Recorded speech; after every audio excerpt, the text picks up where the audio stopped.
All right. Hockey talk from Grocery Stick Hockey. A couple things that I wanted to bring up from the preseason. Tons of injuries, right? Some key players, big name players going down early in the preseason. And I really think there's a simple fix to this. And it's not shortening the games. It's not any of that. But let's get into that. First, just have the GMs, coaches, owners, have them talk to each other. Who are you playing? You playing fringe guys tonight? Do you need to see some guys from the minors? You trying to get them some extra games, some extra time? Who are you playing? Are you playing a full roster? Are you playing your opening night roster? See how they're meshing together? Your stars need some time? Figure it out. Because there's one thing that happens when you mix those two rosters. What happens when you mix it is you're getting top players, NHL players, roster guys, such as a Patrick Laine, such as a Drew Doughty. Those guys know they're in the NHL. They're going to play. So they're out there going through the reps, getting a feel for the puck, the arena, the sight lines, the bright lights, things like that. They're just going through the motions, trying things. Does this work? Getting a feel for it. They know they're going to play in the NHL that year. When they go against a team, a bunch of hungry-ass dogs trying to make it. Because they're trying out for 32 teams, right? When you're a minor leaguer, a college free agent, a junior player trying to come up who wasn't drafted, undrafted free agent, like those guys, they're trying out for 32 teams. Not just their team. There's scouts watching.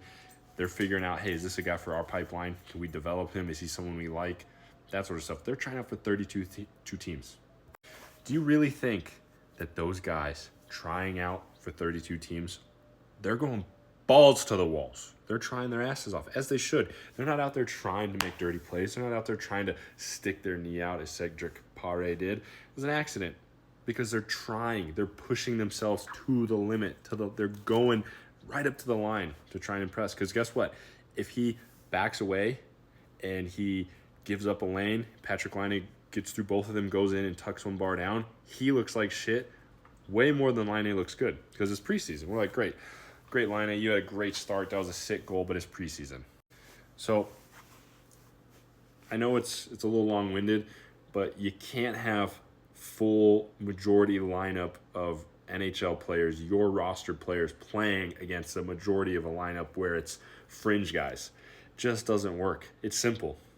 Figure it out. Hey, your top guys need a game tonight. My top guys need a game tonight. Let's play our full team. Hey, you're playing fringe guys. Next week when we play each other again, we're going to play fringe guys. I know GMs and coaches, they want to see their guys. How do they play against the NHL players? Take the Avs, for example, Nathan MacKinnon. How does my defenseman stack up against one of the best forwards in the league, even when he's not going as hard as he possibly can? How does my best forward or potential best prospect match up against Cale Makar, one of the best defensemen in the world? So I know they want to test those guys, but you got to pick and choose. Maybe you put one or two of them in to test it, but you can't.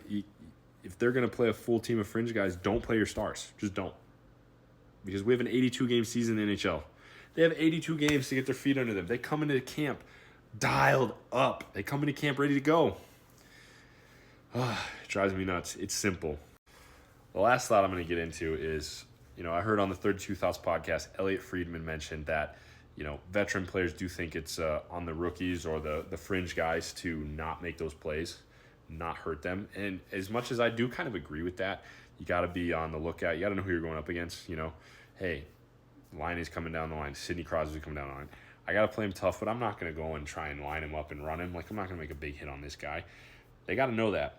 But I still think it's really hard to put that on a player trying to make the NHL and chase their dream versus just don't play him. Don't play him. Hey, MacKinnon, Crosby, Matthews. I know you guys wanted to get 3 games in the preseason this year, but you're getting 1. Why? Because that's a game where we're playing almost their entire roster. Less likely you get hurt. Unless it's a puck off the foot or something like that, like fluke things happen, but you're not going to get run by someone trying to make the NHL. And that's a big difference, okay? Timeline may not be any different for an injury, but Ryan Bacher for the Canadiens, he's out for almost 6 months with a torn up knee, right? Crazy shit happens. Those games get intense, right? Because guys are trying their ass off to make the NHL. 32 teams.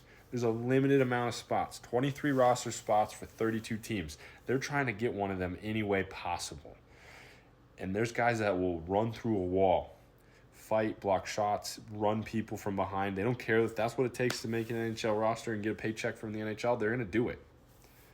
So, again, GMs, coaches, owners, pay attention to your assets. Who are they playing against that night in a meaningless preseason game when you could just sit them?